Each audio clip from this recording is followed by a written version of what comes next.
Hello, स्वागत है आप सभी का। आज हम देखेंगे एक और नई कहानी जिसका नाम है क्षमा। गलती करना मानव की प्रकृति है। यह एक पुरानी कहावत है। हम जानते हैं कि क्षमा करने का भाव पैदा करना एक कठिन काम है। किसी से अनजाने में हुई गलती को क्षमा कर पाना आसान है, लेकिन जानबूझकर की गई गलती को क्षमा कर पाना कुछ कठिन है। फिर भी क्षमा मानव के श्रेष्ठ गुणों में से एक है। जिसमें क्षमा करने की क्षमता है वह निश्चित ही महान है। क्षमा भाव हमारे अंदर दया का भाव उत्पन्न करता है और दूसरों के प्रति सहनशील बनाता है। अपने निकट मित्रों और परिचितों को क्षमा करने की भावना हमें अपने अंदर विकसित करनी चाहिए। यह काम कठिन जरूर है, क्योंकि शत्रुओं या अपरिचितों की त्रुटियों को माफ करना आसान है, मगर परिचितों की त्रुटियां हमें ज़्यादा दर्द देती हैं।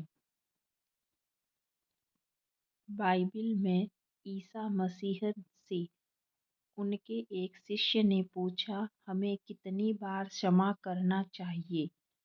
7 बार। ईसा मसीह ने कहा, 70 बार को भी एक बार गिनना चाहिए।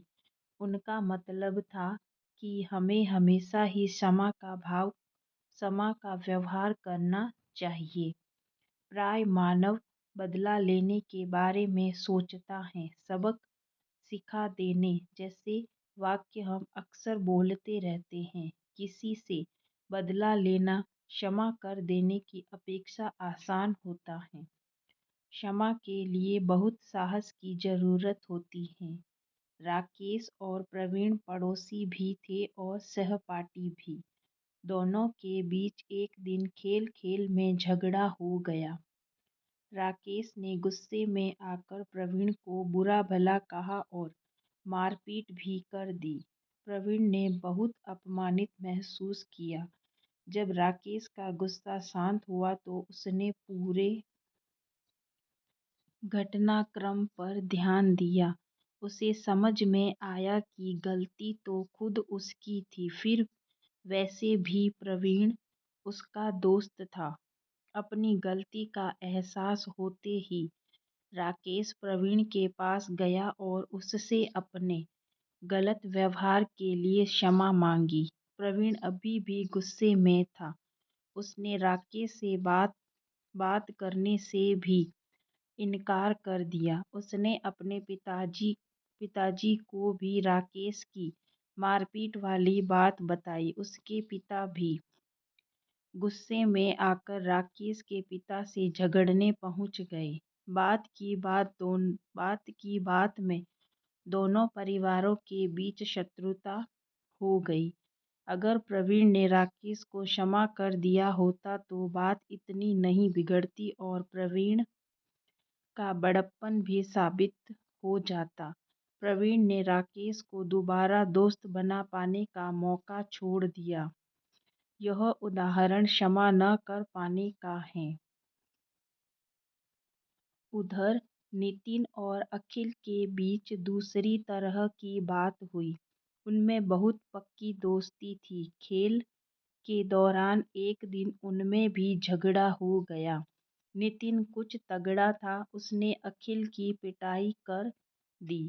अखिल ने भी नितिन से दोबारा बात न करने की कसम खाई। एक शाम विद्यालय से लौटते समय अखिल ने देखा कि नितिन एक मोटरसाइकिल से टकरा गया और घायल पड़ा है। एक बार अखिल का मन हुआ कि नितिन को पड़ा रहने दे, मगर तभी उसे नितिन की हालत पर दया आ गई। वह साइकिल से उतरा और उसे अस्पताल ले गया। नितिन कुछ दिनों के इलाज के बाद ठीक तो हो गया, मगर अब उसे अखिल के किए गए बर्ताव पर बहुत शर्म आ रही थी। वह ठीक होते ही अखिल के पास गया और उससे क्षमा मांगने लगा। अखिल ने उसे तुरंत क्षमा कर दिया और दोनों फिर से पक्के दोस्त बन गए। राष्ट्रपिता महात्मा गांधी क्षमा को मानव की शक्ति का प्रतीक मानते थे। वे कहते थे, हमें पाप से घृणा करनी चाहिए, पापी से नहीं।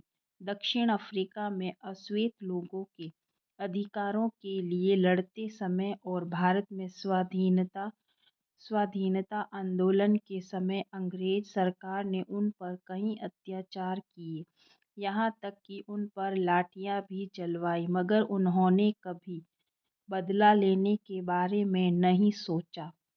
ईसा मसीह प्रार्थना में कहते थे, हे पिता, हमारे पाप उसी तरह से क्षमा कर जिस तरह से हम दूसरों के पाप क्षमा कर देते हैं। उनका मानना था कि इंसान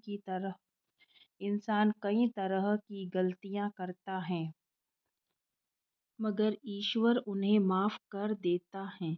ईसा ने अपने जीवन में भी यही करके दिखाया। हमारे शिक्षक, माता-पिता और दूसरे लोग अक्सर हमारी गलतियाँ नज़रअंदाज कर देते हैं और हमें क्षमा कर देते हैं।